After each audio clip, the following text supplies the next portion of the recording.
Fort Benton Trading Post, Montana Territory, 1878. When the mountain man walked into Bennett's saloon, every laugh died. His eyes swept past the gamblers, the drunks, the merchants, and stopped on the woman scrubbing the floor. The woman they called the heifer. "This the woman you're offering." His voice was gravel and iron. Bennett blinked. What?" Caleb Roar's eyes never left her face. "Her, I'll take her. But to understand why the most dangerous man in Montana Territory paid $200 for a woman the world had thrown away, we need to hear the whole story. A story of survival secrets, a warrant for her arrest, and a love that defied every odd. If you want to know what Caleb Roar saw in Lydia Moore that no one else did, and how she became the legend who saved 300 lives, hit subscribe and tell me in the comments where you're watching from. This is a story you won't forget. The coffee pot was heavy. Lydia Moore's hands didn't shake as she lifted it from the iron stove, even though Bennett's boot rested 3 inches from her left knee, even though Jack Drummond's eyes crawled over her body like flies on spoiled meat. She'd learned not to shake. 3 months scrubbing floors in Fort Benton's trading post had taught her that much. "Girl, more coffee." Bennett's voice cut through the afternoon haze of tobacco smoke and unwashed men. Lydia pushed herself up from the rough plank floor, ignoring the way her knees screamed, the way her dress strained across hips that made her invisible in polite society and a spectacle everywhere else. The pot's handle burned through the thin rag she used for protection, but she didn't flinch. Never flinch. Never give them the satisfaction. "Lord above Silas," Drummond laughed, tobacco juice dribbling into his beard. "You still got that heifer working for you. Surprised she hasn't eaten through your profits." The trading post erupted. 6 men, all of them finding hilarity in Lydia's shame. She kept her eyes down, focused on the coffee streaming into Drummond's tin cup. Eye contact only invited more cruelty. She'd learned that her first week when Tom Weston had grabbed her wrist and asked if all that softness meant she'd be soft other places too. Bennett had laughed then. He was laughing now. Got to work off her passage somehow.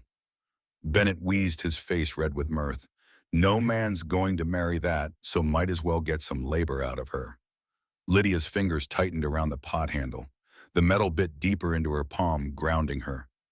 Count the knots in the floorboards. 1, 2, 3, sorry. Focus on the grain. Focus on anything except the way her throat was closing, the way her vision blurred at the edges. Then the door opened. Silence spread like ripples in still water. Lydia looked up. The man in the doorway shouldn't have been able to fill the space the way he did. He wasn't particularly tall, maybe 6 feet, built lean rather than broad. But something about him compressed the air, made it harder to breathe. His buckskin jacket was dark with age and weather, his hat shadowing a face carved from something harder than flesh. A rifle rested in the crook of his arm with the casual intimacy of long companionship. Even Bennett's wheeze died mid-breath. "Mr. Roar," the trading post owner's voice had lost all its bluster. "Didn't hear you come in." The man said nothing. His eyes, and Lydia felt the force of them even from across the room, moved slowly from Bennett to Drummond to Weston. Each man seemed to shrink slightly under that gaze, like flowers closing at dusk. Then those eyes found her. Lydia couldn't look away. Gray eyes, winter sky eyes. She waited for disgust, for pity, for the glint of amusement that always preceded fresh mockery. Found none. He studied her the way a man might study terrain he was about to cross, calculating distances and dangers with absolute focus. The silence stretched, and her heart hammered so hard she was certain everyone could hear it. "This the woman you're offering?" His voice was rough like gravel in a creek bed unused to regular employment. Bennett blinked. What? You said she was available." The man's gaze never left Lydia's face. That true understanding dawned on Bennett's features, followed quickly by calculation. His eyes went from Lydia to the stranger to the rifle and back again. "Well now, Mr. Roar, I don't know as I'd say, she in debt to you." "Well, yes, but how much?" Bennett licked his lips. Lydia watched his mind work, watched greed war with caution.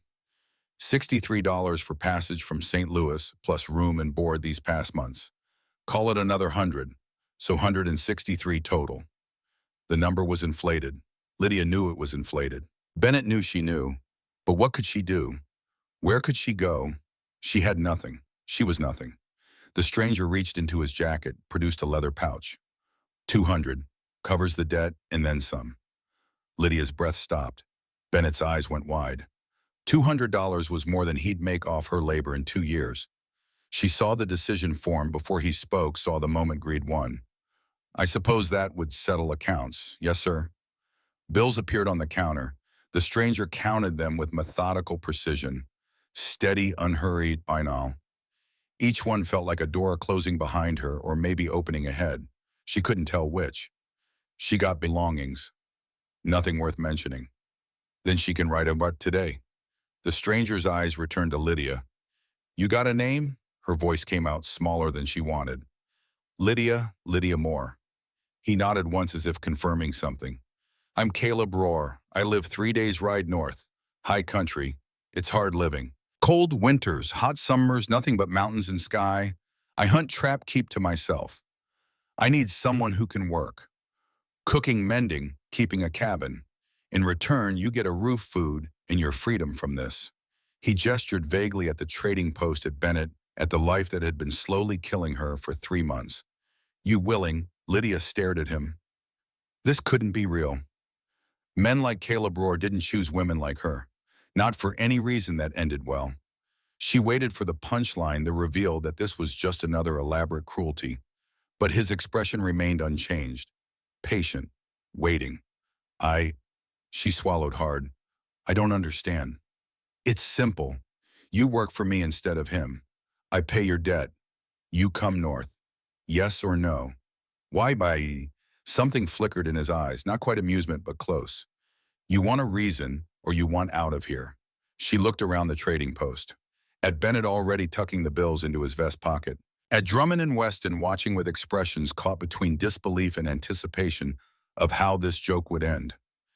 At the scrub brush and bucket, the floor she'd spend the rest of the afternoon, the rest of the year on her knees cleaning. Yes, she whispered.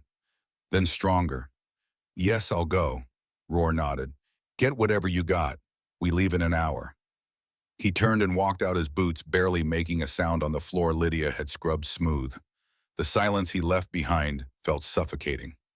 Well, I'll be damned, Weston finally muttered. He actually took her. Fool's money. Bennett was examining the bills, holding each one up to the light. He'll bring her back inside a week, you watch. Or leave her on the mountain, Drummond added. Either way, not my problem anymore. Lydia didn't wait to hear more. She walked to the back room where she'd been sleeping, her legs feeling strange and disconnected as if they belonged to someone else. Her belongings fit in a canvas bag. 2 spare dresses, both threadbare. A brush with half its bristles missing. A small testament her mother had given her before the fever took her, with a pressed piece of lavender inside marking psalms. That was everything. 23 years distilled into objects that barely filled her arms. She changed into her better dress. Better being relative, as it only had 1 patch instead of 3. Braided her dark hair back from her face with fingers that had finally started to tremble. The small mirror on the wall showed her what she already knew. A round face, unremarkable features. A body that had been called every cruel name imaginable. Nothing about her suggested she deserved rescue or romance or even basic human decency. So why had he chosen her? The question circled her mind like a vulture as she made her way back to the main room. Through the grimy window, she could see Rohr standing outside checking his horse's saddle with the same methodical attention he'd given everything else. The animal was a big roan gelding, scarred and rough-coated, perfectly suited to its master. A second horse stood beside it, a smaller paint mare already saddled. For her. He'd known she'd say yes. Lydia stepped outside. The September sun hit her face warm and relentless. Rohr looked up from the saddle straps. That everything, yes. He moved to the paint mare, secured Lydia's bag with quick, efficient movements. You ride. A little. It's been a while. You'll remember, stay close. Follow my lead. We'll make 10 miles before dark. He paused, studying her face. You scared? The directness of it caught her off guard. She could lie. Should lie probably, but something about those winter sky eyes made dishonesty feel impossible. Yes. Good. Fear keeps you alert. He swung up into his saddle with practiced ease. Just don't let it make you stupid. Lydia approached the paint mare. The horse turned its head to regard her with one dark eye, seemingly unimpressed. She gripped the saddle horn, pulled herself up. Her muscles protested. 3 months of scrubbing floors hadn't prepared her body for this. But she got her leg over, settled her weight, found the stirrups. From horseback, the world looked different. Bigger, more full of possibility and terror in equal measure. Roar clicked his tongue, his gelding moved forward. Lydia's mare followed, automatically content to trail the larger horse. They rode through Fort Benton's small cluster of buildings, a dozen structures clinging to existence in the shadow of mountains that rose like broken teeth against the sky. A few people watched them pass. Mrs. Holbrook, the grocer's wife, stood on her porch with her mouth open. Two children stopped their game to stare. Lydia kept her eyes forward, her spine straight. Let them stare. Let them gossip. She was leaving. The trail led north, climbing gradually away from the settlement and into pine forest. The air changed almost immediately, growing sharper, cleaner. Bird calls echoed through the trees. Sounds Lydia had heard from the trading post, but never truly listened to. The rhythmic creak of saddle leather, the soft thud of hooves on packed earth, the whisper of wind through needles overhead. All of it wove together into something almost like music. They rode in silence for what felt like hours. The sun dipped lower, painting the sky in shades of amber and rose. Roar never looked back, but something about his posture suggested he was aware of her presence, tracking her the way he probably tracked everything else in these mountains. Finally, as shadows lengthened and the air turned cool, he raised a hand. They stopped at a small clearing where a creek ran silver over smooth stones. Roar dismounted and began unpacking with efficient movements. We camp here, water the horses, then gather firewood. Nothing green, nothing rotten. Lydia slid down from the mare. Her legs shook from hours in the saddle muscles she didn't know she had screaming their existence. She led the horse to the creek, watching as it dipped its muzzle into the cold water. The sound of it drinking was strangely peaceful. By the time she'd gathered an armful of suitable wood, Roar had unsaddled both horses and hobbled them where they could graze. He'd also cleared a fire pit, ringed it with stones, and laid out their bedrolls on opposite sides of the clearing. Opposite sides. The tension Lydia hadn't realized she'd been carrying eased slightly. She knelt by the fire pit and began arranging kindling the way her father had taught her years ago, back when the world had been smaller and safer. Roar tossed her a flint and steel without comment. She struck sparks, coaxed them into flame with careful breaths. The fire caught, grew, pushed back the encroaching darkness. Roar produced coffee, hardtack, and dried meat from his pack. They ate in silence, the fire crackling between them. Overhead stars emerged, one by one, more than Lydia had ever seen in her life. The sky seemed impossibly vast, pressing down with its weight of infinite distance. "You're quiet," Roar observed, his voice startling in the stillness. "So are you." "I'm always quiet." He poured himself more coffee. "You're scared." It wasn't a question. Lydia considered denying it, then decided honesty might be safer with a man who seemed to see through everything. "Yes." "Of me, or this, or all of it?"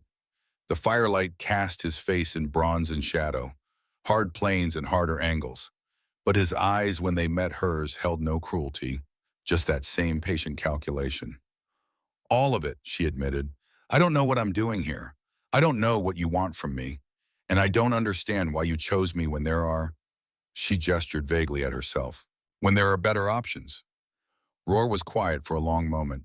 He refilled his coffee cup, took a slow sip. When he spoke, his voice was softer than before. "You know what I saw when I walked into that trading post today?" Lydia shook her head. "I saw a woman on her knees scrubbing Bennett's floor, heard him call her girl like she didn't have a name, watched Drummond and his friends mock her for sport. And you know what else I saw?" "What?" "Your hands didn't shake. Your eyes stayed down, but your spine was straight. You poured that coffee steady as stone, even though every man in that room was treating you like dirt." He leaned forward slightly. 3 months of that, and you're still standing. That tells me everything I need to know." Lydia's throat tightened. "It tells you I'm a coward, that I let them—" "It tells me you're a survivor." His voice was firm.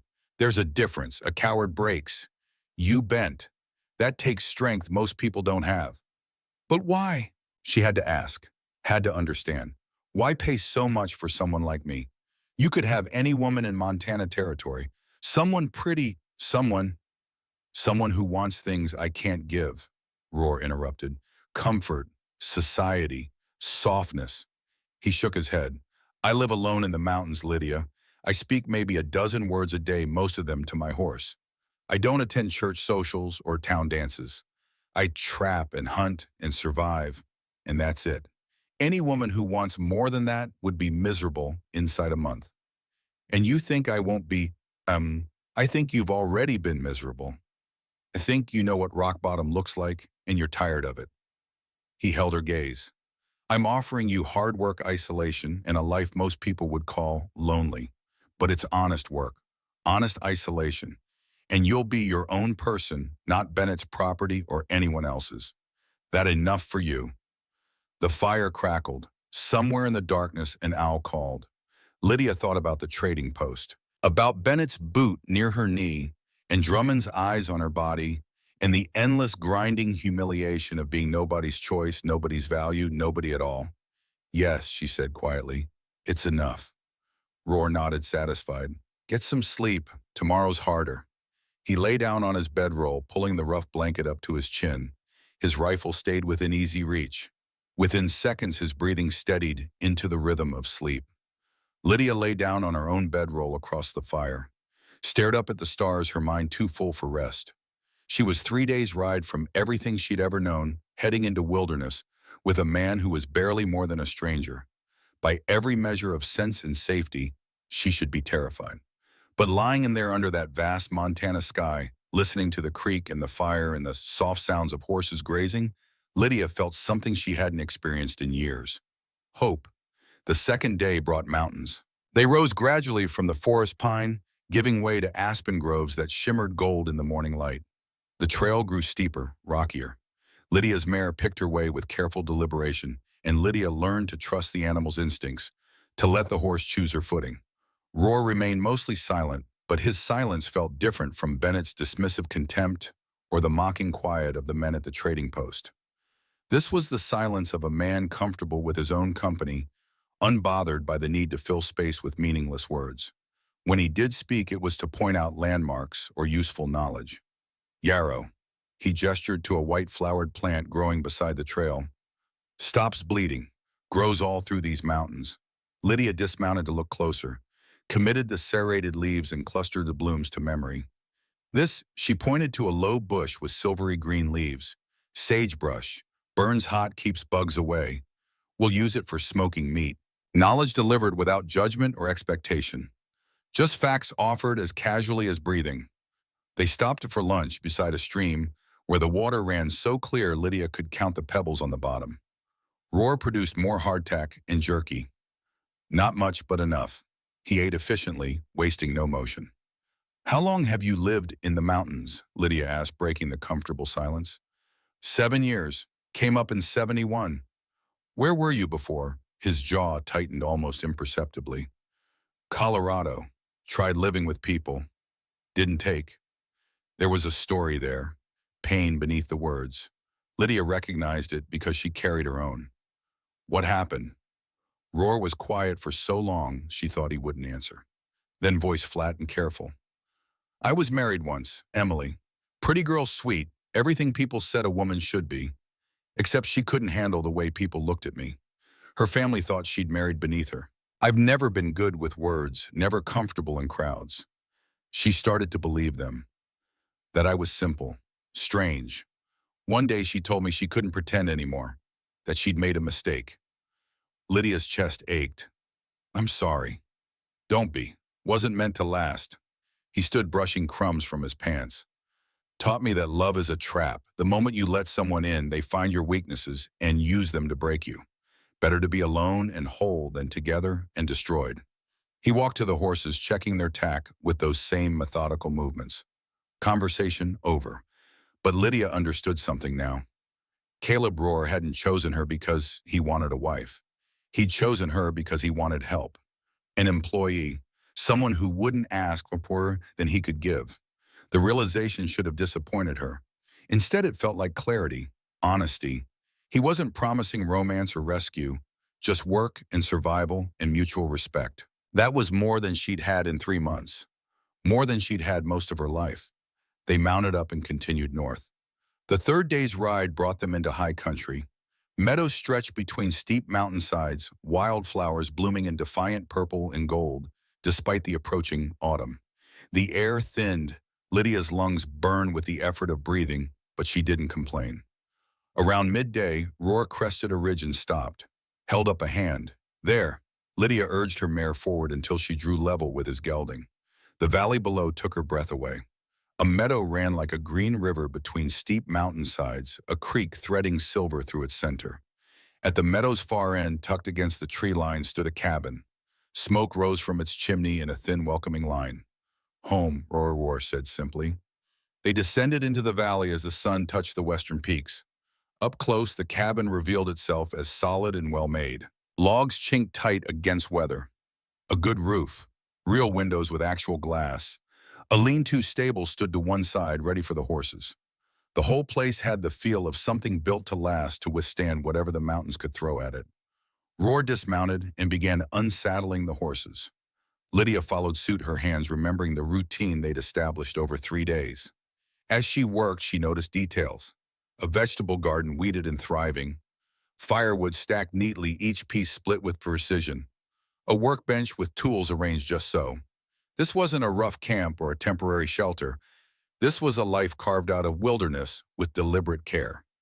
"I'll show you inside," Roar said, leading the horses to the stable. The cabin's interior was larger than it appeared from outside. One main room with a stone fireplace, a sleeping loft above, and a separate small room that looked like storage.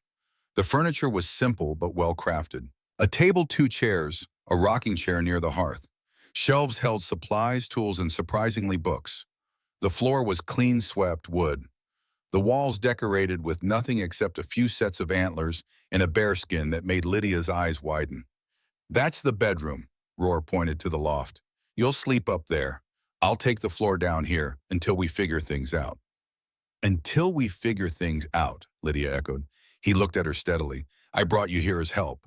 But I'm not blind to what folks will say, what they'll assume. Come spring, if you want to stay, we'll need to make it proper. Marriage. If you don't want to stay, that's fine too. Either way, you're safe here. I don't force women, and I don't take what's not freely given." The directness of it left Lydia momentarily speechless. He was offering her time, space, choice, things she'd been denied for so long, she'd almost forgotten they existed. "I understand," she managed. "Good." He pulled supplies from a shelf. "Now you hungry?" They worked together to prepare a meal. Roar providing venison from his cold storage, Lydia making biscuits from the supplies he'd brought back from town. The work felt natural, companionable. When they sat down to eat, Lydia realized it was the first meal she'd shared with someone that didn't feel like humiliation or an endurance test. "This is good," Roar said around a mouthful of biscuit.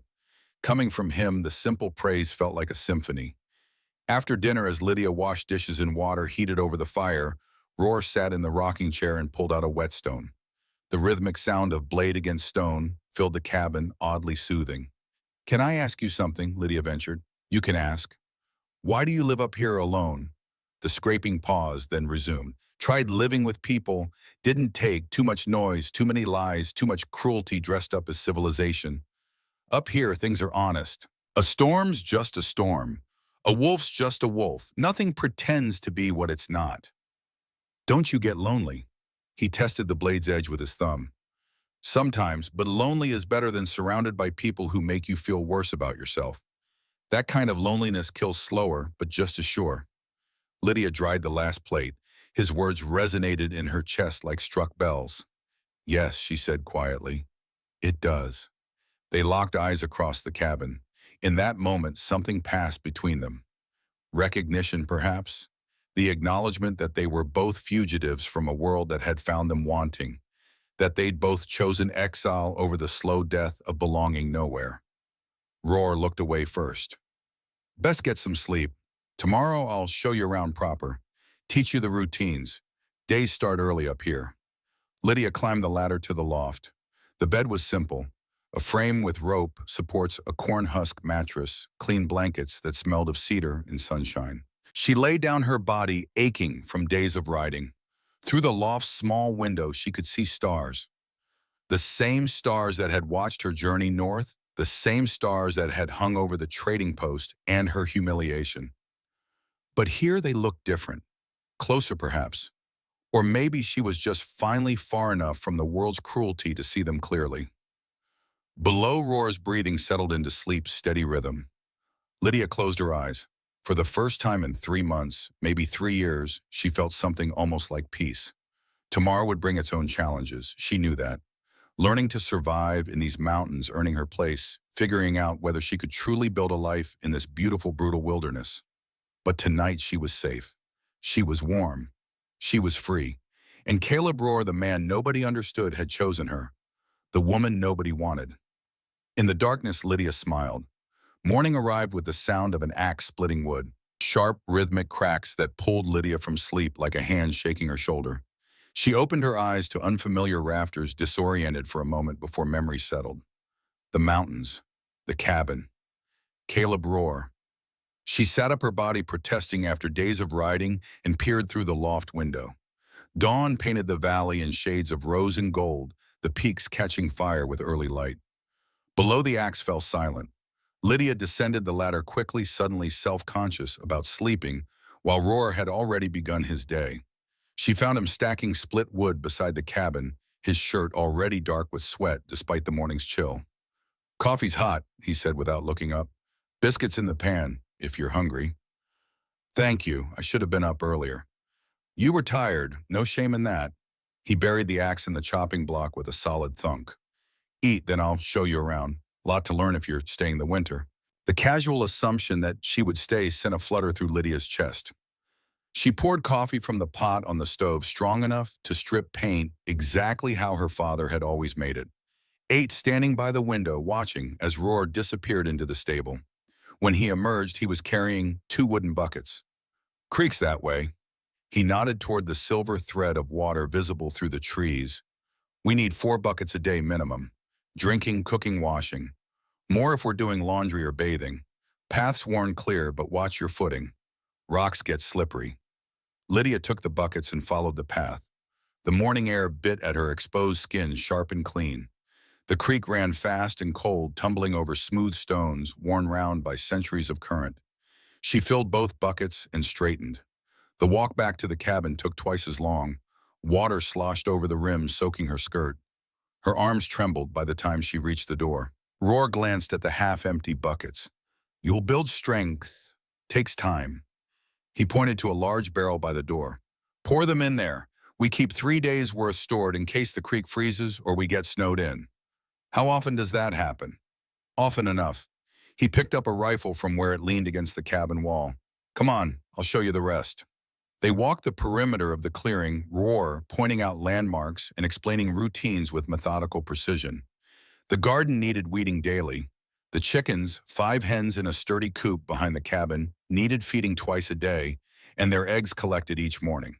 The stable required mucking every 3 days. Firewood needed constant replenishing. "Winter up here isn't like winter down in the settlements," he said, leading her toward the tree line. "Snow comes early, stays late. We'll get 10, 12 feet sometimes. You need to know the land before that happens, where the drifts pile deepest, where the avalanche paths run." They spent the morning on shooting lessons. Roar set up targets, pieces of wood marked with charcoal at varying distances, and showed Lydia how to hold the rifle, how to sight down the barrel, how to breathe and squeeze rather than pull the trigger. "Again," he said, after her 5th miss, his patience infinite, "you're anticipating the kick. Let it surprise you." On the 7th try, Lydia hit the nearest target. The crack of splintering wood brought a fierce satisfaction she hadn't expected. Better. Roar actually smiled, a small thing, barely a quirk of his mouth, but it transformed his face. "Keep practicing. Aim for that middle target now." By midday, Lydia's shoulder ached from the rifle's recoil, and her ears rang from the shots, but she'd hit 4 targets out of 10 attempts. Roar seemed satisfied. "Enough for today. You'll practice daily until it's second nature." He took the rifle and ejected the remaining rounds. "Come on, I'll show you the smokehouse and the root cellar. Then you can make lunch while I check my trap lines." The root cellar was dug into the hillside behind the cabin, cool and dark, smelling of earth and potatoes. Shelves lined the walls, stocked with preserves, dried beans, flour, and sealed tins, vegetables from the garden. The smokehouse stood nearby, smaller, filled with hooks and the ghost scent of cured meat. "You did all this yourself?" Lydia asked, unable to hide her amazement at the sheer volume of stored food. "Took years to build up, but once you've got it established, it maintains itself mostly. Garden feeds the cellar, hunting feeds the smokehouse, and we don't starve come February." "It's impressive." He shrugged, uncomfortable with the praise. "It's survival. Nothing impressive about not dying." But Lydia had seen how people in the settlements lived scraping by from season to season, always one bad winter from disaster. What Roar had built here was more than survival. It was mastery, complete self-sufficiency carved out of wilderness through relentless, intelligent work. She made lunch from supplies, he pointed out. Venison stew with potatoes, carrots, and wild onions that grew near the creek. Roar ate 2 full bowls without comment, which Lydia was learning to recognize as approval. "I'll be gone 3, 4 hours, he said, standing and reaching for his rifle. "Stay close to the cabin. You hear anything unusual? Gunshots, animal sounds, you can't identify anything, you get inside and bar the door. Understand?" "Yes." "Good." He paused at the door, looking back at her. "You did well this morning. Keep it up." Then he was gone, moving into the forest with silent grace.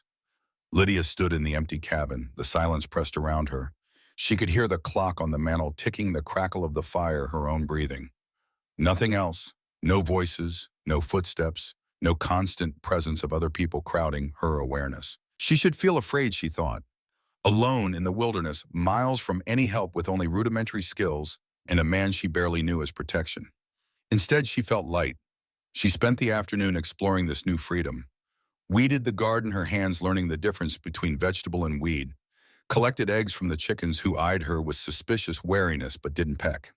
Fetched more water, her arms already stronger than they'd been that morning. She even attempted bread using the sourdough starter she found in the coal box and following instincts half remembered from her mother's kitchen. By the time Roar returned, the cabin smelled of baking bread and the stew she'd reheated for dinner. He stopped in the doorway, the snowshoe hairs dangling from his belt, and inhaled deeply. "Smells good." "I made bread. Well, I tried. It might be terrible." He washed his hands in the basin and cut a thick slice from the loaf cooling on the table. Lydia held her breath as he chewed slowly, his expression unreadable. "It's good," he finally said. "Real good. Better than mine." The simple praise warmed her more than the fire. That evening, as Roar cleaned his rifle and Lydia mended one of his shirts by lamplight, he spoke from his chair by the fire. "You ever think about what you gave up coming here?" Lydia looked up, surprised. He rarely initiated conversation beyond practical matters. "What do you mean, society? The chance to meet other people, maybe find a different kind of life." He stared into the flames. "You're young. You could have had options I'm not giving you." "You think I had society before Caleb?" The use of his first name felt strange on her tongue, but right. "I scrubbed floors. I was invisible at best, a joke at worst. What exactly did I give up?" "The possibility of something different." "I have something different. This." She gestured at the cabin, at him, at the life they'd built together over 1 week. "Every morning I wake up and nobody tells me I'm worthless. Nobody treats me like a burden or a punchline. I work hard, yes, but it's work that matters. Work I can see the results of. Do you know how rare that is?" He turned to look at her, firelight shadowing half his face. "You deserve more than just not being treated poorly." "Maybe, but I also deserve to choose my own life, and I'm choosing this. Even knowing what it means, the isolation, the danger, the fact that you'll spend most of your days seeing only me, especially knowing that." Lydia picked up the shirt again, her fingers working the needle with practiced efficiency. "You asked if I think about what I gave up. I don't. I think about what I found." Roar was quiet for a long time, then so softly she almost missed it. "I think about it too." Her hand stilled. "What do you think about?" "Whether I'm being selfish, keeping you here when you could have better." "Better than what?" "Than a man who respects me, who teaches me things and trusts me to learn, who sees me as capable instead of deficient." She met his eyes steadily. If that's selfishness, Caleb, then I'm asking you to be selfish. Something in his expression cracked open just for a moment. Vulnerability. Hope. Something that looked almost like longing. Then he stood abruptly, moving to the window. Storm's getting worse. I should check the animals one more time. He was gone before she could respond, the door closing behind him with a decisive thud. Lydia sat alone in the firelight, her heart racing. They were circling something, she and Caleb, getting closer with each conversation, but never quite touching the heart of it. She wondered how long they could sustain this careful distance before something had to give. Outside, the first snow of autumn began to fall silent and relentless, blanketing the valley in white. The letter arrived 3 weeks after the first snow. Lydia was kneading bread dough when she heard hoofbeats, her hands stilled in the flour, every muscle tensing. Caleb was checking his trap lines 2 miles north. She was alone. She wiped her hands on her apron and moved to the window. A single rider approached through the valley, his horse picking its way carefully through knee-deep snow. Not Drummond, not Bennett, someone she didn't recognize. Lydia grabbed the rifle Caleb had left by the door, checked that it was loaded, positioned herself where she could see through the window but not be easily seen. The rider stopped 20 feet from the cabin, held up both hands empty. "Mrs. Rohr," his voice carried across the snow. "Got a delivery from Fort Benton. Letter for Caleb Rohr." Lydia opened the door, a crack, rifle visible. "Leave it on the porch step, then ride back the way you came." The man dismounted, placed an envelope on the step, and retreated to his horse. "Sheriff Hayes says to tell you he's sorry. Says the law's the law, but he don't like it none." He was gone before Lydia could ask what that meant. She waited 5 minutes watching the tree line before stepping out to retrieve the envelope. Her name caught her eye first. Not Caleb's name. Hers. Mrs. Lydia Rohr, Bear Creek Valley, Montana Territory. The return address made her blood freeze. Office of the Sheriff, St. Louis County, Missouri. Her hands shook as she broke the seal. The letter was brief, professional, devastating. "Mrs. Rohr, this office has been contacted by Mr. George Moore regarding an outstanding warrant for the arrest of Miss Lydia May Moore, wanted for assault with a deadly weapon, iron skillet, upon the person of Mr. George Moore, June 14, 1878. Mr. Moore has provided sworn testimony that his niece attacked him without provocation, causing severe head injury and possible permanent damage. A warrant has been issued. Extradition proceedings are underway. You are hereby notified that U.S. Marshal Henry Wade will arrive at your residence within 30 days to execute said warrant and transport you to St. Louis for trial. Should you choose to contest this warrant, you may do so through legal counsel. Should you flee, your husband will be charged with aiding a fugitive. Respectfully, Sheriff Thomas Brennan, St. Louis County." The letter slipped from Lydia's fingers, landed in the snow at her feet, without provocation. The lie was so monstrous it took her breath away. Uncle George, who'd cornered her in the kitchen after Aunt Sarah had gone to bed, who'd grabbed her wrist and pulled her close, whiskey on his breath, his other hand fumbling at her skirts, who'd told her she owed the family for taking her in and it was time she paid. She'd hit him with the skillet hanging by the stove, hit him hard enough that he'd fallen, hit him hard enough that blood pooled beneath his head, hit him hard enough that she'd been certain she'd killed him. She'd run, and now he wanted her back, not for justice, for revenge. Lydia sank onto the porch step, the cold seeping through her skirts. 30 days. The marshal was already on his way. Even if she explained, even if she told the truth, who would believe her? A woman with no family, no witnesses, no proof except her word against George Moore's. She'd go to trial. She'd be convicted. She'd hang. And Caleb would lose everything for harboring her. The sound of hoofbeats brought her head up. Caleb emerged from the tree line, 2 rabbits hanging from his saddle. He saw her on the porch, saw the rifle in her lap, saw the letter in the snow. He was off his horse before it fully stopped. What happened? His hands found her shoulders, his eyes scanning her face, her body checking for injury. "Did someone hurt you?" Lydia couldn't speak, could only hand him the letter. She watched his face as he read, watched the muscle in his jaw tighten, watched his eyes go cold and flat, watched his hands crumple the paper into a tight ball. "When did this arrive?" 10 minutes ago. A rider brought it." "Did he say anything else?" "That Sheriff Hayes was sorry, that the law's the law." Caleb was quiet for a long moment. Then he pulled Lydia to her feet, guided her inside, sat her by the fire, built it up until heat poured into the room, poured her coffee she couldn't taste. Tell me what happened. All of it. The truth.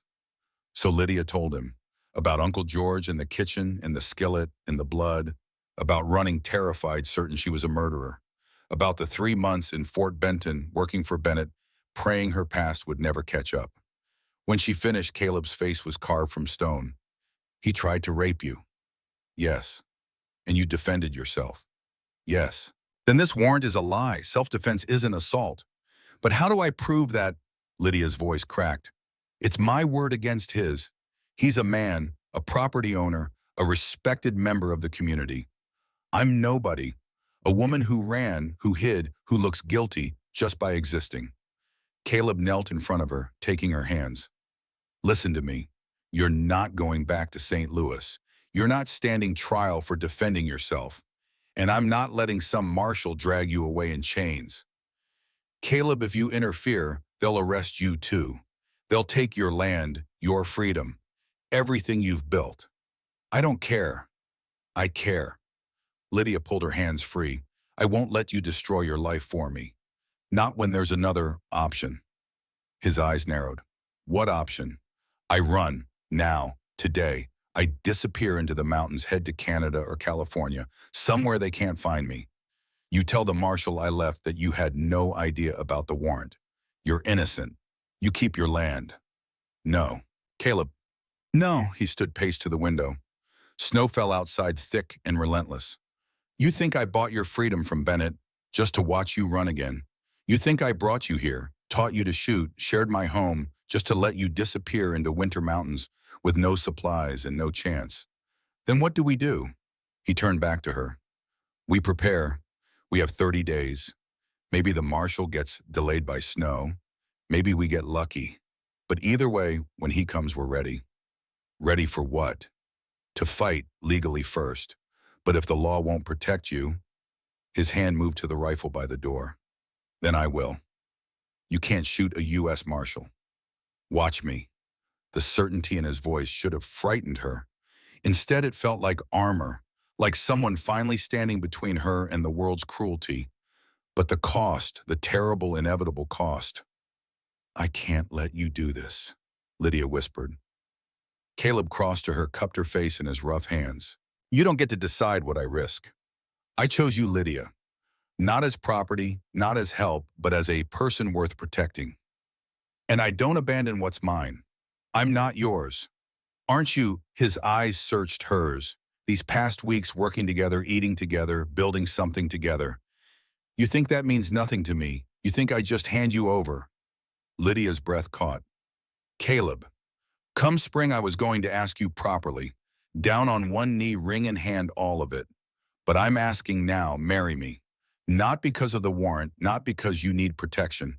Marry me because I want you to. Because I choose you. Every day. Do you choose me? The fire crackled. Outside wind howled through the valley. Lydia thought about the trading post, about Bennett's boot and Drummond's eyes, and the endless grinding humiliation of being nobody's choice. And she thought about Caleb, about his patience and his silence, and the way he'd taught her to shoot without mockery, about his hands rough and gentle, about the home he'd offered without conditions, about the way he saw her, really saw her, and didn't look away. Yes, she said, I choose you. He kissed her then, not gentle, not tentative, claiming and being claimed.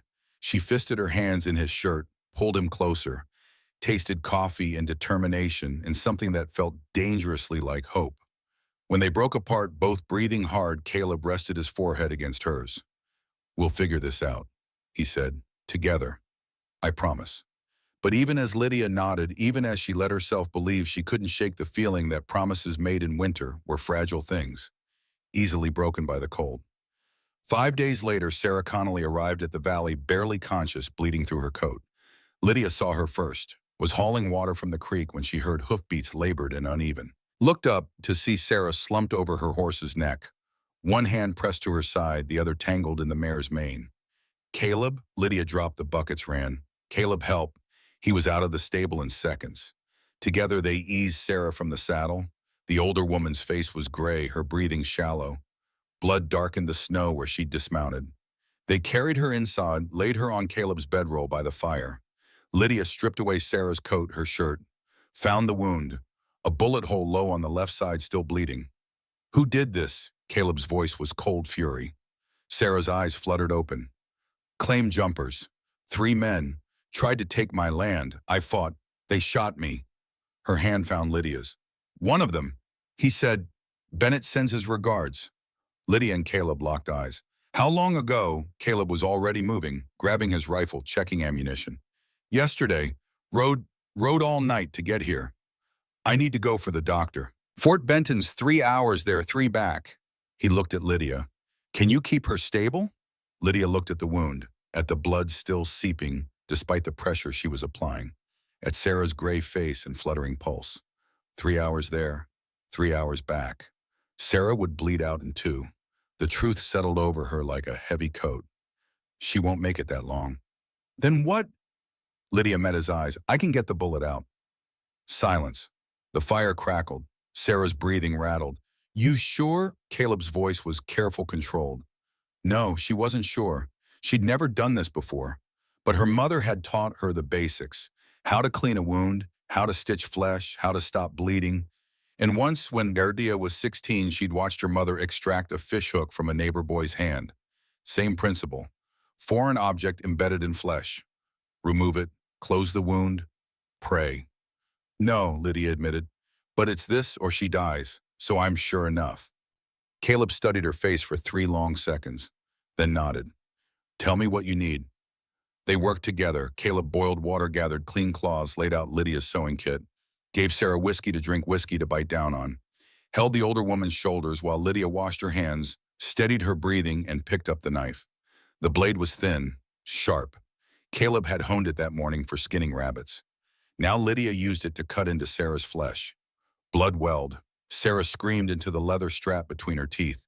Lydia's hand stayed steady. She'd learned long ago to separate herself from suffering. All those months in the trading post on her knees enduring mockery. She'd gone somewhere else in her mind, become someone who could endure. That same coldness served her now, made her hands instruments instead of appendages, made the wound a puzzle instead of a person's agony. She probed with the knife tip, felt resistance. Metal on metal. There. I found it. Hold her still. Caleb's hands were iron on Sarah's shoulders. Lydia adjusted her grip, angled the blade in pride. The bullet came free with a wet sound, dropped into Caleb's waiting palm. Lydia didn't pause. Packed the wound with yarrow, the same white-flowered plant Caleb had shown her on the trail. Stitched the flesh closed with thread and needle, her fingers moving with the muscle memory of 1,000 mended shirts. Wrapped the wound in clean cloth. Sarah had passed out. Lydia checked her pulse. Weak but steady. Breathing shallow but even. She sat back on her heels, suddenly aware that her hands were shaking, that her dress was soaked with blood, that she'd just cut into a living person and somehow not killed them. You did it. Caleb's voice held something like awe. Lydia, you saved her life. Lydia looked at her hands, red to the wrists. I didn't know if I could. I was terrified I'd hit something vital, that she'd bleed out, that... But you didn't. He pulled her to her feet, wrapped her in his arms. You were steady and strong, and you saved her. Where did you learn to do that?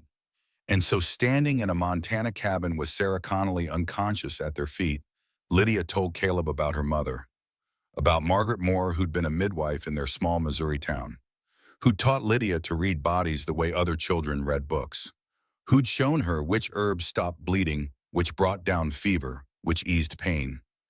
She died when I was 18, Lydia said quietly, delivering twins. Both babies lived. She didn't. Some kind of hemorrhage. I tried to save her. Used everything she'd taught me. But I couldn't. I wasn't good enough. Caleb's arms tightened around her. That's why you ran when you thought you'd killed George. You'd already watched someone die that you couldn't save. Couldn't bear to be responsible for another death. I'm not a healer, Caleb. I'm just someone who remembers things my mother taught me. And most of the time, it's not enough. It was enough today. He pulled back to look at her. You just performed surgery with a skinning knife and saved a woman's life. That's not nothing. Sarah stirred. Her eyes opened. Lydia, I'm here. Lydia knelt beside her. You're going to be fine. The bullet's out. You just need to rest. You did that, cut it out. Yes, Sarah's hand found Lydia's squeezed weakly. Your mama would be proud, child. I certainly am. Over the next 3 days, Sarah recovered, slowly, painfully, but steadily. The wound showed no signs of infection. Her color returned, her strength rebuilt. Lydia changed the dressings twice a day, monitored for fever, made sure Sarah ate and drank, fell into the rhythm of caregiving her mother had taught her, and realized something. This was her hidden competence. Not cooking or sewing or any of the domestic skills women were supposed to have. This, the ability to look at suffering and not turn away. To cut when cutting was needed. To save. On the fourth day, Sarah was strong enough to sit up to eat solid food to tell them more about the attack. They knew my land borders Caleb's, she said, her voice still weak. Said if they took my claim, they'd have a foothold to come after yours next. Bennett's behind it. He's hiring men, offering them a share of any land they can steal. Why, Lydia asked.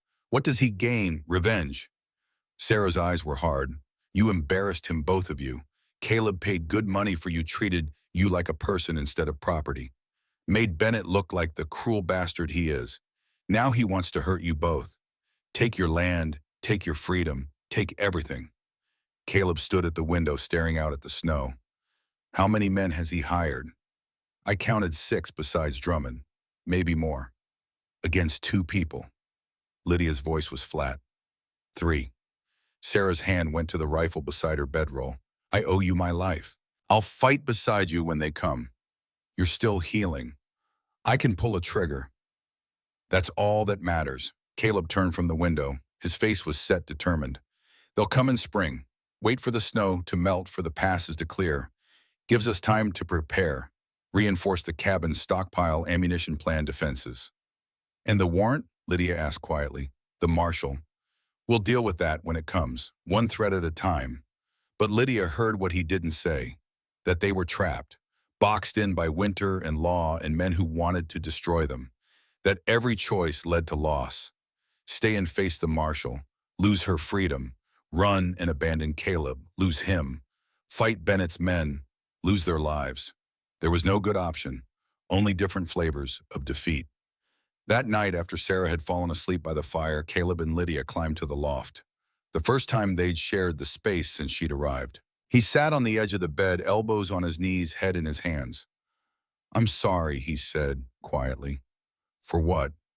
For bringing you into this, for thinking I could keep you safe when I can barely keep myself safe. He looked up at her, for not being enough. Lydia knelt in front of him, took his hands. You need to say something. I've been carrying it since we left Fort Benton, and it's eating me alive. His eyes searched hers. Say it. I'm terrified that one day you'll wake up and realize you settled, that you chose survival over happiness, and you'll look at me the way Emily did, like I'm a well instead of the home. His voice cracked. I'm not good with words. I don't know how to tell you what I feel, but I feel it, Lydia. Every time I look at you, every time you smile, every time you stand up to me or teach me something I didn't know. I feel it, and it terrifies me because the last time I let myself feel this much, it destroyed me. Lydia's throat tightened. You want to know what terrifies me? Tell me. It's not dying up here in the cold. It's not the marshal or the warrant or even Bennett's men. What terrifies me is that you'll realize I'm not strong enough, that I'm the same pathetic girl Bennett called a heifer, that you'll regret the $200 you spent, that I'll fail you and you'll send me back and I'll have to live knowing I had everything I ever wanted and wasn't enough to keep it. Caleb cupped her face, his thumbs wiping away tears she hadn't realized were falling. Lydia May Moore, you listen to me. You are the strongest person I've ever met, not because you don't break. Everyone breaks, but because you keep getting back up. You scrubbed floors for a man who treated you like dirt, and you didn't quit. You rode into these mountains with a stranger and you didn't run. You cut a bullet out of a dying woman and your hands didn't shake. His forehead pressed against hers. You are enough. You've always been enough. The world was just too small to hold you. I love you. The words escaped before she could stop them. I love you too. His voice was rough. And tomorrow when they come, whether it's the marshal or Bennett or the devil himself, I'm going to prove it. He kissed her then, deep and desperate. She pulled him down onto the bed, her hands fisting in his shirt. They moved together in the darkness, finding warmth in each other, finding proof that they were alive, that they mattered, that this thing between them was real and worth fighting for. After lying in his arms with her head on his chest, listening to his heartbeat steady, Lydia whispered, "What if we lose? Then we lose together." His hand found hers, laced their fingers. That's more than most people ever get. Outside, the wind howled. Snow piled higher against the cabin walls. And somewhere out there, a marshal was riding toward them with a warrant and a noose. But here in this moment, wrapped in Caleb's warmth, Lydia felt safe. The feeling wouldn't last. She knew that, but she held on to it anyway. Because sometimes all you have is the moment. And sometimes the moment is enough. The marshal arrived on a Tuesday 3 weeks after the letter. Lydia saw him first. She was feeding the chickens when 3 riders emerged from the tree line. One wore a star on his chest that caught the winter sun. 2 deputies flanked him, rifles across their saddles. She dropped the feed bucket, ran for the cabin. Caleb, they're here. He was at the window in seconds, Sarah beside him, both armed. They watched the riders approach. Slow, cautious hands visible. The marshal stopped 50 feet from the cabin, close enough to talk, far enough to avoid easy rifle range. "Mr. Rohr, Mrs. Rohr," his voice carried across the snow. "I'm U.S. Marshal Henry Wade. I'm here to execute a warrant for the arrest of Lydia May Moore. We can do this easy, or we can do this hard. Your choice." Caleb opened the door, stepped onto the porch, rifle in hand, but pointed at the ground. "Show me the warrant." Wade reached slowly into his coat, produced a folded document, held it up. "Signed by a judge in St. Louis, legal and binding. Mrs. Moore is to be transported back for trial on charges of assault with a deadly weapon. She acted in self-defense. Her uncle tried to rape her. That's for a jury to decide. I'm just here to transport her. And if I refuse to hand her over..." Wade's face was weathered, tired. He'd done this before. "Then I arrest you for obstruction of justice and aiding a fugitive. You lose your land, your freedom, probably your life. And I still take her. So like I said, easy or hard, your choice." Lydia stepped onto the porch beside Caleb. Her hands were steady, her voice clear. "I'll go. I won't resist." "Like hell you will." Caleb grabbed her arm. "Caleb, if I run, you'll be arrested. They'll take everything you've built. I won't let that happen. And I won't let them take you to a trial where you'll be convicted for defending yourself." His eyes blazed. "There has to be another way." Wade shifted in his saddle. Something in his expression changed, not quite sympathy, but close. "Mrs. Rohr, did your uncle actually assault you?" Lydia met his eyes. "He tried. I hit him with a skillet to get away. I thought I'd killed him, so I ran." "And you've been running since?" "Yes, sir." The marshal was quiet for a long moment. Then he looked at Caleb. "Mr. Rohr, you got a preacher nearby." Caleb's eyes narrowed. "Reverend Matthews in Fort Benton. 3 hours ride. Why?"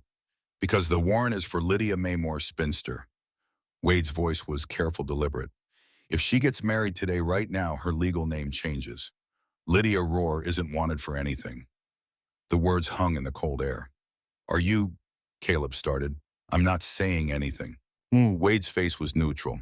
"I'm just observing that if I arrive to execute a warrant on Lydia May Moore, and I find that person doesn't exist here, that she married before the warrant was issued, then I have no grounds for arrest. Technically legal." Hope bloomed in Lydia's chest, fragile and fierce. "You'd do that?" "Let us..." "I got 3 daughters, Mrs. Rohr." Wade's eyes were hard.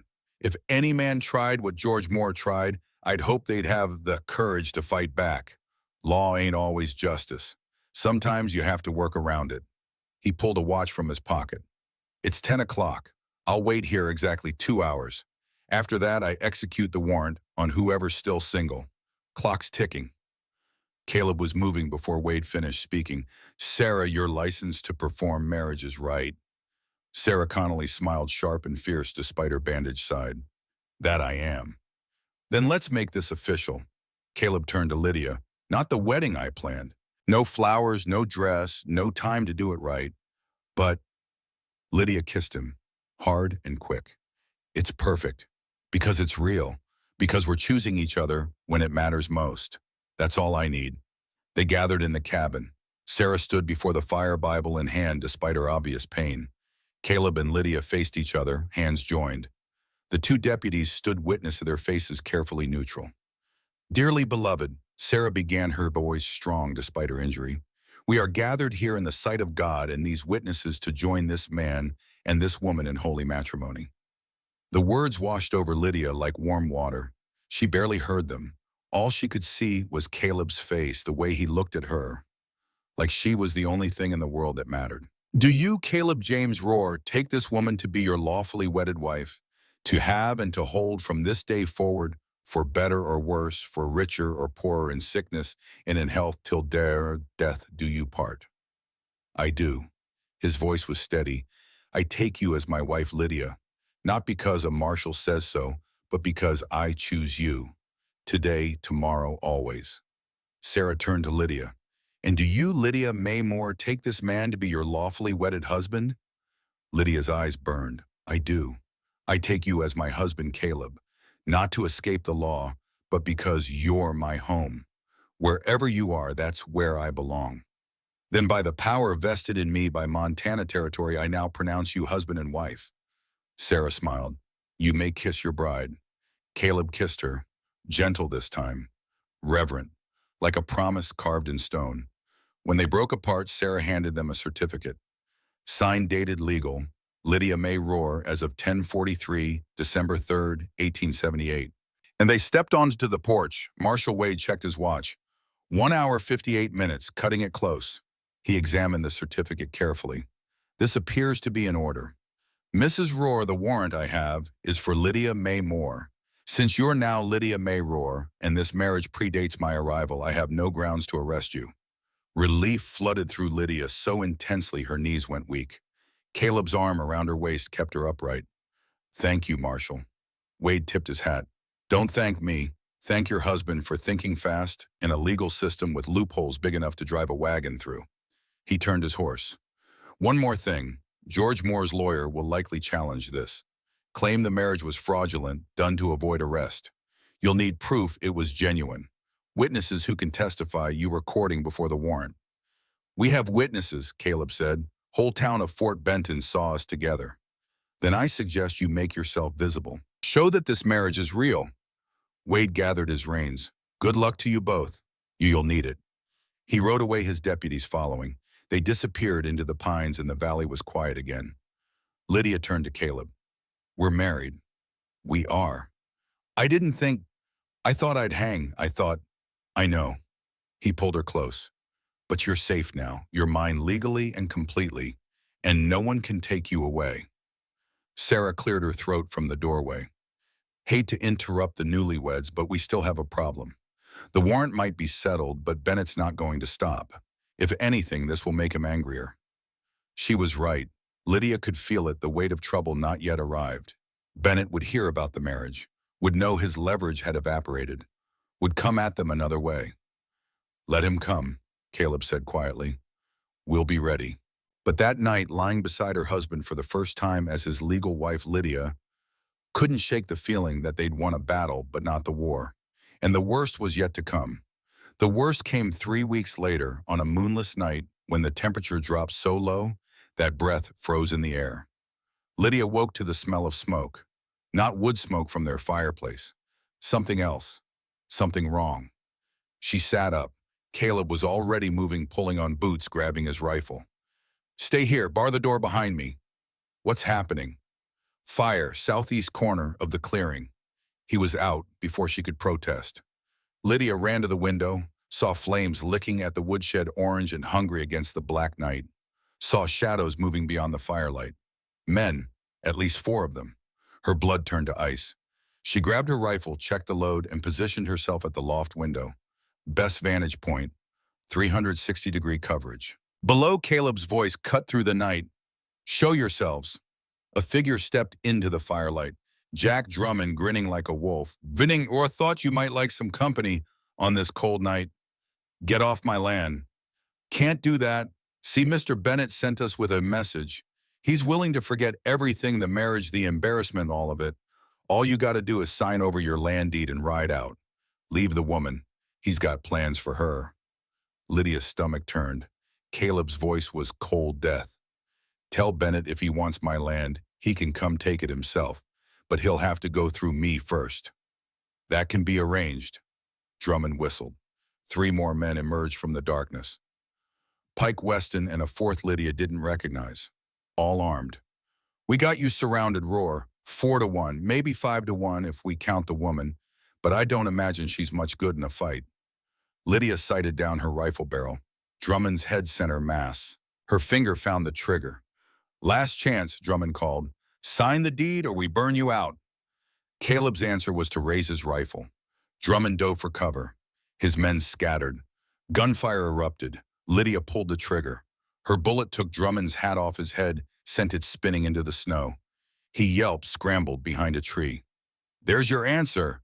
Caleb fired at Pike, who ducked. Now get gone before someone dies. You think you can hold out forever? Drummond was laughing wild and mean. We got all night, and come dawn, we'll just burn the cabin down with you in it. More gunfire. Lydia tracked Weston as he tried to circle around, fired, missed by inches.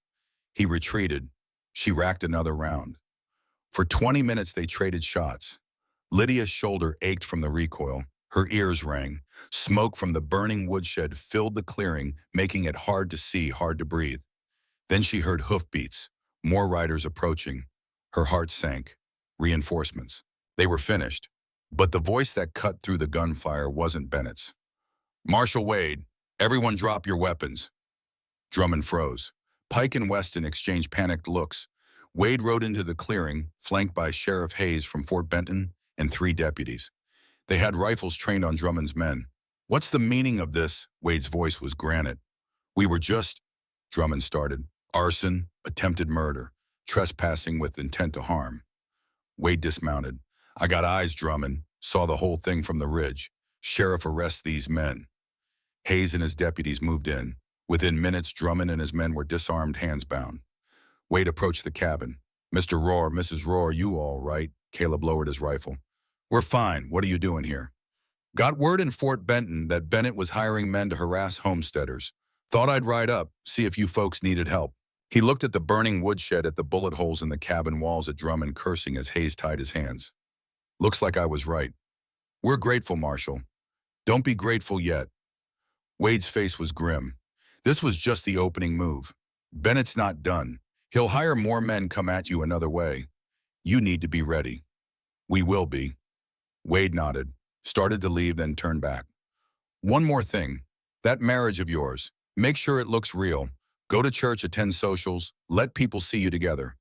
Give Bennett no ammunition to claim it was fraud. After they left, dragging Drummond and his men away, Caleb and Lydia stood in the clearing, watching the woodshed burn down to embers. He's right, Lydia said quietly. We need to make this marriage visible. Real. It is real. I know, but we need to prove it. She turned to him. Come spring, we go down to Fort Benton. Make ourselves part of the community. Show everyone we're building a life together. Caleb pulled her close. Come spring, but right now we need to rebuild that woodshed and reinforce the cabin and prepare for whatever Bennett throws at us next. They worked through the night. By dawn, they'd salvaged what they could plan, what they'd rebuild, and accepted the truth. This wasn't over. Bennett wanted their land, their freedom, their lives, and he wouldn't stop until he got them. But neither would they. That morning, as the sun rose over snow-covered peaks, Lydia stood on the porch with Caleb's arm around her waist and her rifle in her free hand. She was a wife now, a homesteader, a woman who'd cut bullets from dying friends and held off armed men in the dark. She was no longer the girl Bennett had called a heifer, no longer the woman nobody wanted. She was Lydia Roar, and she would fight for what was hers, whatever the cost. Spring came to the mountains like a cautious lover melting snow, one reluctant inch at a time. By April, the passes were clear enough to ride. Caleb and Lydia made the journey to Fort Benton once a week, showing their faces at church, at the general store, at every social gathering Reverend Matthews could convince them to attend. Playing the part of newlyweds. Except it wasn't playing. Every shared glance, every touch, every moment together felt more real than anything Lydia had experienced in her 23 years. They were in town for the spring market when the news reached them. Bennett had been released from jail. Sheriff Hayes told them himself, his face grim. Judge and Helena overturned the charges, said there wasn't enough evidence for arson since we couldn't prove Bennett ordered it. Drummond's still locked up, but Bennett walked free 3 days ago. Caleb's hand found Lydia's. Has he been seen? Not in Fort Benton, but his trading post is closed up. And Jake Miller, who keeps the boarding house, said Bennett asked about you, where you lived, how often you came to town, whether you had children yet. Ice filled Lydia's veins. Children. Hayes nodded slowly. Miller said Bennett seemed real interested in whether you'd started a family. Said something about how children make a person vulnerable, make them easier to control. Caleb's jaw turned to stone. We're leaving. Now. They rode hard for Bear Creek Valley. Arrived at sunset to find the cabin untouched, the animals safe, everything as they'd left it. But the peace felt fragile. Temporary. He's planning something, Lydia said, loading her rifle with steady hands. Something worse than Drummond's raid. Let him plan. Caleb checked his ammunition, his movements methodical. We'll be ready. But ready for what Bennett had lost: his business, his reputation, his freedom for a time. A man with nothing left had nothing left to lose. That made him more dangerous than ever. Sarah Connolly arrived the next morning, riding hard, her face pale. The bullet wound had healed, but she still moved carefully, favoring her left side. Bennett's at my place, she said without preamble. Came last night with 2 men I didn't recognize. Said he wanted to make me an offer. Buy my land for $100. That's robbery, Lydia said. Your claim's worth 10 times that. I told him so. He said I had 24 hours to reconsider. Said accidents happen to old women living alone. Said it'd be a shame if my cabin burned down with me in it. Sarah's eyes were hard. I came to warn you. If he's coming for my land, he's coming for yours too. And he won't stop at threats. Caleb was already moving, checking sight lines from the windows, reinforcing the door. How many men does he have? I saw 2, but there could be more. We need a plan. We can't just wait for him to attack. No, Lydia said quietly. We can't. An idea was forming, dangerous, possibly suicidal, but it was the only way to end this. To stop Bennett before he took everything. What if we don't wait? She looked at Caleb. What if we go to him, face him on our terms, not his? That's exactly what he wants. To draw us out, separate us. Not if we're smart about it. Lydia's mind raced. Sarah, you said he gave you 24 hours. That means he's at your place waiting. He thinks you're alone and scared. What if you went back? Told him you'd sell. Asked him to come look at the property lines, assess the value. Lead him into a trap, Sarah said slowly. Use my land as bait. Can you do it? Convince him you're beaten. Sarah's smile was sharp as broken glass. Child, I've been playing weak for men my whole life. I can do it in my sleep. They spent the day preparing. Caleb and Lydia rode to Sarah's homestead under cover of darkness, positioned themselves in the barn with clear sight lines to the house. Sarah rode in at dawn alone, shoulders slumped in false defeat. Bennett arrived an hour later with his 2 men. Lydia recognized one from Drummond's gang. The other was a stranger, hard-faced and cruel-eyed. They watched through gaps in the barn walls as Sarah invited Bennett inside, poured him coffee, played the broken old woman. Watched him grin triumphant, certain of his victory. Then Sarah said the magic words. I'll sell, but I need you to walk the property line with me. Make sure we agree on the boundaries. Bennett's smile widened. Of course, wouldn't want any confusion. They walked out together, Sarah leading him toward the barn, toward the trap. The 2 men followed at a distance, hands on their guns, but not drawn. They thought this was over. Thought they'd won. They were wrong. Sarah stopped 10 feet from the barn. This is the northwest corner. From here, the line runs east to the creek. Bennett turned to survey the land, presented his back to the barn. Caleb stepped out, rifle leveled.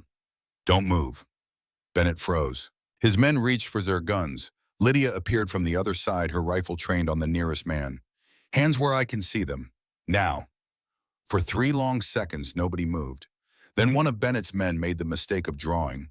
Lydia shot him in the shoulder before his gun cleared leather. He went down screaming. The other man dropped his weapon, hands raised. Bennett turned slowly, his face purple with rage. You think this changes anything? You can't kill me. I'm unarmed. You shoot me, it's murder. We're not going to kill you. Caleb's voice was cold. We're going to make you an offer. Same one you made Sarah. Sign over your trading post to her. Every deed, every asset, everything. Or we take you to Fort Benton and tell Sheriff Hayes how you tried to extort an old woman at gunpoint. You got no proof of that. We got Sarah's testimony. We got your man there bleeding on the ground. We got another who'll sing like a bird to avoid jail time. Caleb stepped closer. But more than that, we got the whole town knowing what you are. A man who beats women, who hires thugs, who burns homesteads. How long you think it'll take before someone decides to settle accounts? Bennett's eyes darted between them. You're bluffing. Try me. Caleb's finger rested on the trigger. I've killed bears that were less of a threat than you. Only reason you're still breathing is because Lydia asked me not to. But she's getting tired of asking. It was the truth. Lydia could feel it in herself, the cold calculation that came from months of being hunted. She'd cut a bullet from Sarah's flesh without flinching. She'd held off armed men in the dark. She'd become someone who could look at a man like Bennett and feel nothing but contempt. What's it going to be, she asked quietly. Sign the papers or take your chances with frontier justice. Bennett's shoulders sagged. I'll sign. They rode together to Fort Benton. Bennett, bound and silent between Caleb and Lydia, delivered him to Sheriff Hayes with a full account of his crimes. The wounded man confirmed everything, desperate to cut a deal. Hayes locked Bennett up, shaking his head. This'll stick. Attempted extortion, hiring men for violence, threatening an old woman. He'll see the inside of Deer Lodge prison for a long time.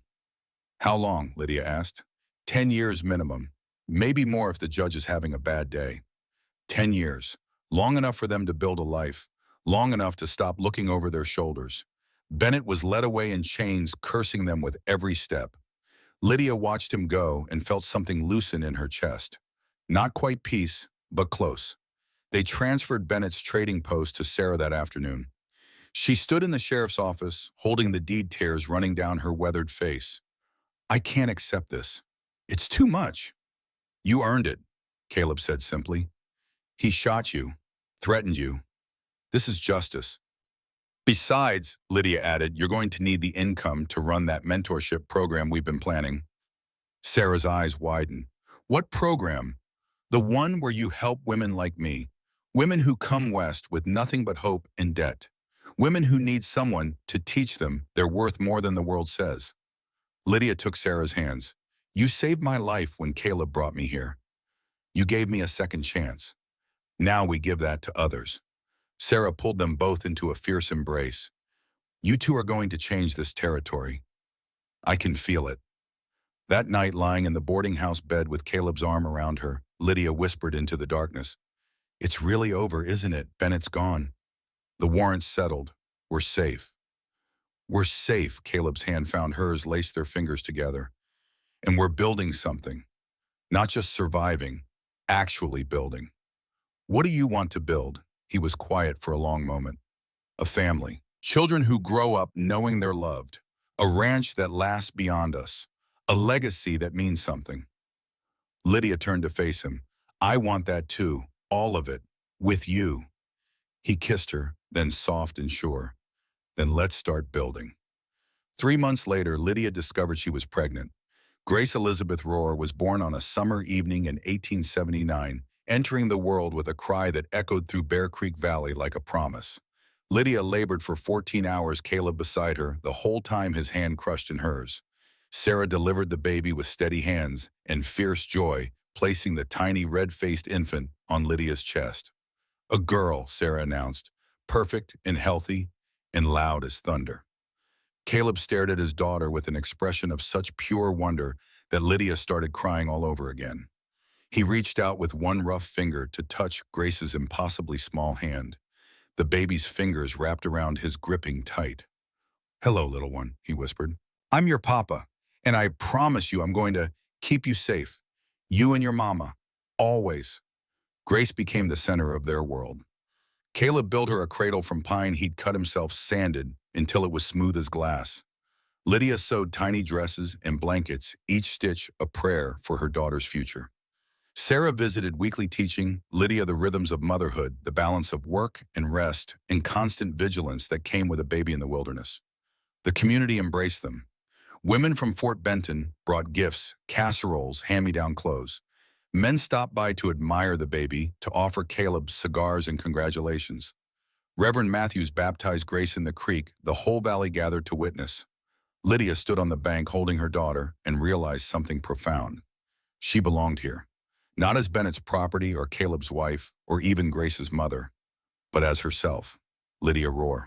A woman who had been broken and remade, who'd learned to fight and heal in love without fear. When Grace was 6 months old, they started the mentorship program. The first woman who came was named Emma, 19 and pregnant, running from a husband who'd beaten her bloody. Sarah took her in, taught her to shoot and sew and stand up straight. Lydia shared what her mother had taught her about birthing and healing. Caleb helped Emma file for divorce, testifying in court about the bruises he'd seen. Emma's daughter was born healthy. Emma stayed in Montana, married a kind blacksmith, built a life. She was the first, but not the last. Over the years, dozens of women passed through their program. Some stayed in Montana, some moved on. All of them left stronger than they'd arrived. Hope Marie Rohr was born when Grace was 2. Thomas Caleb Rohr followed 3 years later. The cabin expanded to hold them, all rooms added as the family grew. The ranch prospered. Caleb bought neighboring claims as they became available, eventually owning 1,200 acres of prime Montana land. But it was never about the acres. It was about what they built on them. A home, a refuge, a place where broken people could become whole. Grace was 10 tall for her age, with her mother's dark hair and her father's winter sky eyes. She could ride and shoot and track almost as well as Caleb. Could deliver a baby or stitch a wound without flinching, taught by Lydia and Sarah. Could read and write and do sums better than most adults educated in the schoolhouse Caleb had built on their land. She was in town with her parents for Fort Benton's Founders Day celebration when she saw the girl. Annabelle Wu, 9 years old, Chinese, new to Montana. Too tall, too awkward, too different. The other children circled her like wolves, their mockeries sharp as knives. Grace recognized that look. The hunched shoulders, the downcast eyes, the desperate wish to be invisible. She'd seen it in her mother's face in old photographs from before Caleb, before Bear Creek Valley, before everything changed. Grace walked straight up to the girl, ignoring the other children's stares. "Hi, I'm Grace Rohr. Want to meet my mama? She's the strongest woman I know." Annabelle looked up, startled. "Your mama?" "Yeah, she teaches women how to be brave, how to fight, how to take up space in the world." Grace held out her hand. "Come on." She led Annabelle through the crowd to where Lydia stood talking with Mrs. Holbrook. Her mother was 34 now, her body marked by 3 pregnancies and a decade of hard living. But she stood straight and sure comfortable in her own skin in a way that made people stop and stare. "Mama, this is Annabelle. She's new here." Lydia turned and Grace watched her mother's face shift. Recognition. Understanding. The same look she got when a new woman arrived at their mentorship program. Lydia knelt, taking Annabelle's hands. "What's your name, sweetheart?" "Annabelle Wu, ma'am." "That's a beautiful name. Has anyone told you that being different isn't a weakness?" Annabelle shook her head, tears spilling. "Well, I'm telling you now." Lydia's voice was gentle but firm. "The world will try to make you small. People will mock you for being too tall or too quiet or too anything. Don't let them. You be as big as you need to be. You take up all the space you deserve. Understand?" "Yes, ma'am." Lydia pulled the girl into a hug. Over Annabelle's shoulder, she met Grace's eyes and smiled. Proud, grateful. Grace understood then. This was the legacy, not the land or the cattle or even the children. This, the passing of strength from one woman to another, the breaking of chains, the building of futures. That evening, as the sun set over the mountains and the celebration wound down, the Rohr family gathered on the boarding house porch. Grace sat between her parents. Hope dozing on Lydia's lap, Thomas chasing fireflies in the yard. Caleb's arm was around Lydia's shoulders. She leaned into him, solid and warm. "You know what I realized today," Lydia said quietly. "What's that?" "Bennett was right about one thing. I did owe him a debt. Not money, but gratitude." She felt Caleb stiffen, started to protest. She squeezed his hand. If he hadn't been so cruel, I never would have said yes when you asked me to leave. I never would have come to Bear Creek Valley. Never would have had this life, these children, this purpose. That's twisted logic, Caleb said, but his voice held amusement. Maybe, but it's true. Sometimes the worst things lead to the best things. Sometimes you have to be broken before you can be remade into something stronger. Grace looked up at her mother. Is that what happened to you, Mama? You got broken and remade? Lydia smiled down at her daughter. I got broken, but your papa helped me remake myself. There's a difference. He didn't fix me. He just gave me space and time and safety to fix myself. And you did all the hard work, Caleb added. I just held the door open. We did it together. Lydia's hand found his. That's what partnership means. Holding doors for each other, taking turns being strong, building something neither of us could build alone. Grace tucked that knowledge away, saving it for later, for when she was grown and building her own life. Partnership, not rescue, not fixing, just two people choosing each other every day and building something beautiful from the choice. Thomas ran up breathless, holding a firefly cupped in his small hands. Mama, look, I caught light. Lydia laughed, the sound rich and free.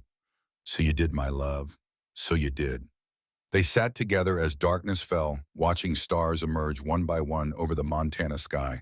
A family, a legacy, a promise kept. And in that moment, surrounded by the people she loved most, Lydia felt something she'd never felt in the trading post, never felt in St. Louis, never felt anywhere before Caleb Rohr walked through that door and said two words that changed everything. She felt home. The telegram arrived on a Tuesday morning in October. Grace read it twice before her hands started shaking. Mother ill, stop, come home, stop, Papa. She was in San Francisco, 30 years old, running an apothecary in Chinatown with her husband, David Chen. They'd met at university, both studying medicine, both determined to help communities that traditional doctors ignored. They had one daughter, Lily, age 5, named for the flowers that grew wild in Bear Creek Valley. Grace showed David the telegram. He was packed within the hour. They took the train to Montana, Lily between them, asking endless questions about the grandparents she'd only met twice. Grace answered mechanically, her mind already in the valley, ready preparing for what she might find. Caleb met them at the Fort Benton station. He was 63 now, his hair silver, his face weathered like old leather. But he stood straight, and when he hugged Grace, his arms were still iron. How bad, Grace asked. Her heart started giving her trouble 6 months ago. Doctor says it's worn out. Too many years of hard work, too many babies delivered, too many late nights caring for women who had nowhere else to go. His voice cracked. She won't stop. I've begged her to rest, but there's always one more woman who needs help. Of course there was. That was Lydia. That was who she'd always been. They rode to the valley in Caleb's wagon. Lily pressed against Grace's side eyes as she took in the mountains, the space, the sheer wildness of it all. Mama, is this where you grew up? This is home, baby. This is where everything started. The cabin had expanded over the years. What had been a simple one-room structure now sprawled across the clearing rooms, added as the family grew, as the mentorship program expanded. The barn was new. The stable held a dozen horses. The land stretched as far as Grace could see. But it was still home, still the place where her mother had learned to be strong. Lydia was in bed, propped up on pillows when Grace entered.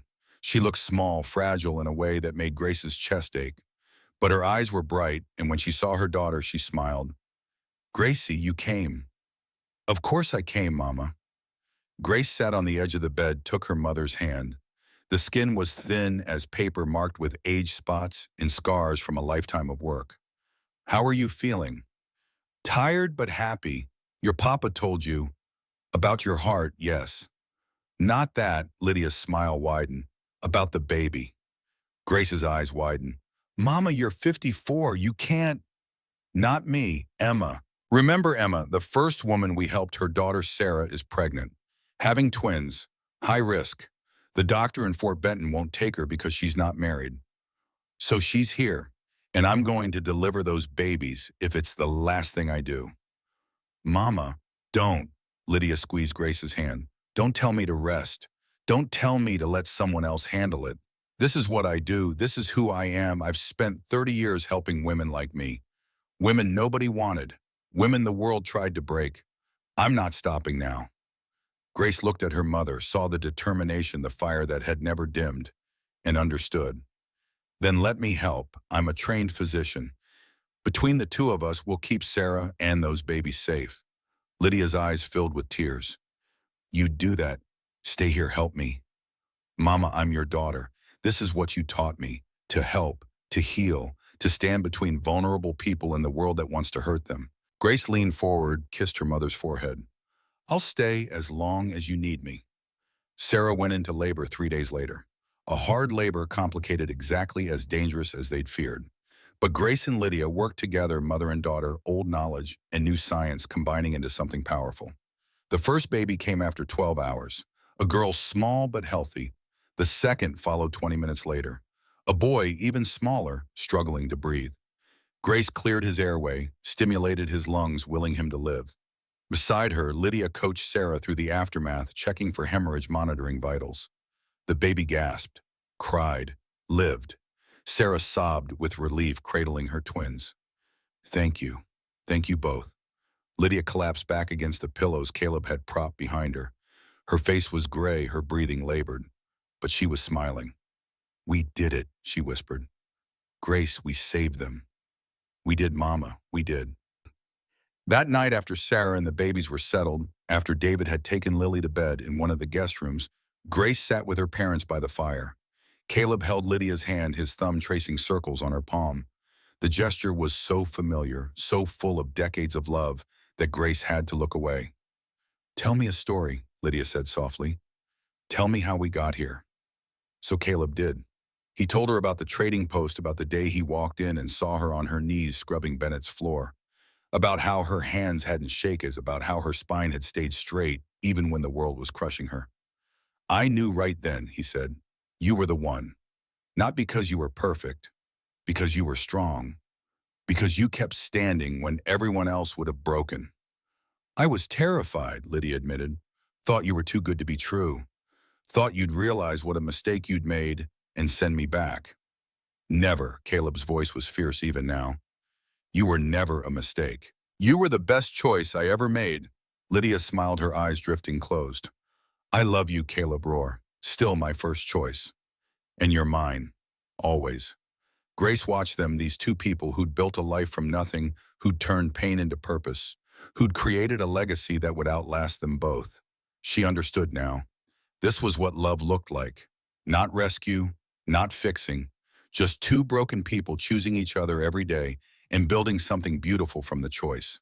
Lydia died 6 months later, in the spring of 1910, delivering another baby. The mother lived. The child lived.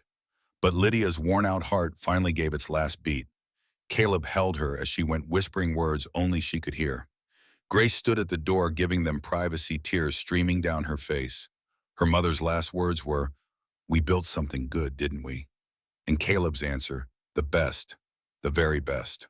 They buried her in the valley under the pines with a headstone that read, Lydia May Roar, 1855 to 1910, wife, mother, healer, the woman the mountain chose. Caleb followed her 6 months later. The doctor said it was a stroke, but Grace knew better. It was a broken heart. He'd lived for 32 years with Lydia at his side. Without her, he simply didn't want to go on. They buried him beside her. His stone read, Caleb James Roar, 1846 to 1910, husband, father, builder, he chose well. Grace sat in her San Francisco apartment, Lily beside her, the locket open in her palm. Inside, pressed flat and faded but still recognizable, was a piece of lavender. The same lavender her grandmother had given her mother before the fever took her. The same lavender Lydia had carried from St. Louis to Montana through every trial, every triumph. That's how your grandmother became the woman the mountain chose, Grace said, closing the locket, and how she became the woman who chose herself. Lily was 16 now, preparing to start at Stanford University, planning to study law and fight for women's rights. What happened to the ranch mama? After Grandpa died, Hope runs it now, your Aunt Hope and Uncle Michael. They have 4 children, all of them working the land, and Thomas teaches at the university in Helena. He married a Blackfoot woman, and they're raising their kids to know both cultures. Grace smiled. The land is still in the family. still a refuge for women who need one. In the mentorship program, Sarah Connolly ran it until she died in 1915. Then Hope took over. Last I heard, they'd helped over 300 women build new lives. Lily was quiet for a moment. Grandma sounds amazing. She was, but she didn't start that way.